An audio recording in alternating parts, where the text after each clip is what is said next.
MP ఎన్నికల్లో కాంగ్రెస్ పార్టీకి నల్లగొండ భువనగిరి నియోజకవర్గాల్లో భారీ మెజారిటీ వస్తుందని మంత్రి కోమటిరెడ్డి వెంకటరెడ్డి ధీమా వ్యక్తం చేశారు.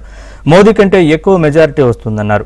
కేఆర్ఎంబీతో పోరాటం చేసి కేసీఆర్ చేసుకున్న ఒప్పందాన్ని రద్దు చేస్తామన్నారు. కేసీఆర్ 10 ఏళ్ల పాలనలో 3 ఏళ్లకే కూలిపోయే ప్రాజెక్టులు 7 లక్షల కోట్ల అప్పులే మిగిలాయన్నారు. కేసీఆర్ డబ్బుల కోసం కృష్ణానదిని ఎండబెట్టి శ్రీశైలం సాగర్లను జగన్ కాళ్లొద్ద మోకరిల్లి తెలంగాణను మోసం చేశారని ఎద్దేవా చేశారు. నల్లగొండ జిల్లాలోని పెండింగ్ ప్రాజెక్టుని పూర్తి చేసి సాగునీరు అందిస్తామన్నారు. వచ్చే నెలలో రీజనల్ రింగ్ రోడ్డుకు 30,000 కోట్లతో టెండర్ పిలుస్తామని కోమటిరెడ్డి వెంకటరెడ్డి తెలిపారు.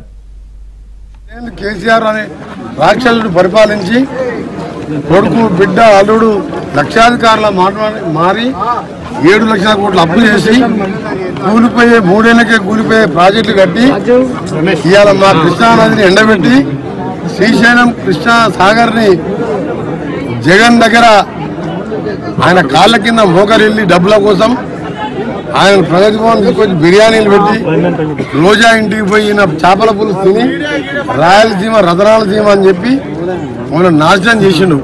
కృష్ణా జిల్లాను సొరంగం పూర్తి చేసి 4 లక్షల ఆయకట్టు సొరంగ మార్గం ఏఎంఆర్పి లైనింగ్ పూర్తి చేసాం. సొరంగ మార్గాన్ని పూర్తి చేయడం, రామనగరంలో ప్రాజెక్టును పూర్తి చేసి ఢిల్లీ ప్రాజెక్టును పూర్తి చేసి నల్గొండ జిల్లాలో ప్రతి ఎకరానికి సాగునీరు అందించే విధంగా ఒక సీనియర్ మంత్రిగా నల్గొండ జిల్లా ప్రజలందరికీ తెలంగాణ ప్రజలందరికీ కూడా హామీ ఇస్తున్నాం.